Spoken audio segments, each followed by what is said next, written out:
Hello guys, మేమైతే tank bund వచ్చేసినాం. ఎందుకంటే మా గణేష్ని అయితే నిమజ్జనం చేయడానికి మేము ట్యాంక్ బండ్ వచ్చినాము. మేమైతే ఇక్కడ చాలా వినాయకులను చూసినాం ఫ్రెండ్స్. ఇక్కడైతే చూడండి, అన్న వాళ్ళు అయితే నైట్ మొత్తం డ్యాన్స్ చేసి అలసిపోయి పడుకున్నారనమాట. మేమైతే చాలా వినాయకులను చూసినాము. ముంబై స్టైల్ వినాయకులు, ఇంకా సోలాపూర్ మోడల్ చాలా వినాయకులను అయితే మేము చూసినాము. ఇక్కడ చాలా క్రేన్స్ ఉన్నాయి. మనకి క్రేన్ నెంబర్ 4 దగ్గర అయితే మన ఖైరతాబాద్ వినాయకుడు అయితే నిమజ్జనం అయ్యాడు. ఇప్పుడు మీకు చూపించేది 5th నెంబర్ క్రేన్ నెంబర్. మన ట్యాంక్ బండ్లో చాలా వినాయకులు ప్రతిసారి నిమజ్జనం అవుతాయి ఫ్రెండ్స్.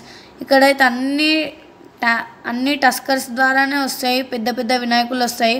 ఇదైతే సోలాపూర్ మోడల్. మనకి ఎంత బాగుందో చూడండి ఫ్రెండ్స్ వినాయకుడు అయితే. ఇప్పుడు చూడండి ఫ్రెండ్స్, మా గణేశుడు అయితే నిమజ్జనం అవ్వబోతున్నాడు ట్యాంక్ బండ్లో క్రేన్ నెంబర్ 4 దగ్గర. మళ్ళీ గణేష్ చతుర్థి రావాలంటే 1 year పడుతుంది ఫ్రెండ్స్. మాకైతే ఈ ఇయర్లో చాలా మెమరీస్ ఉన్నాయి. మళ్ళీ అందరూ ఒకసారి చెప్పండి, జై బోలో గణేష్ మహారాజ్కి.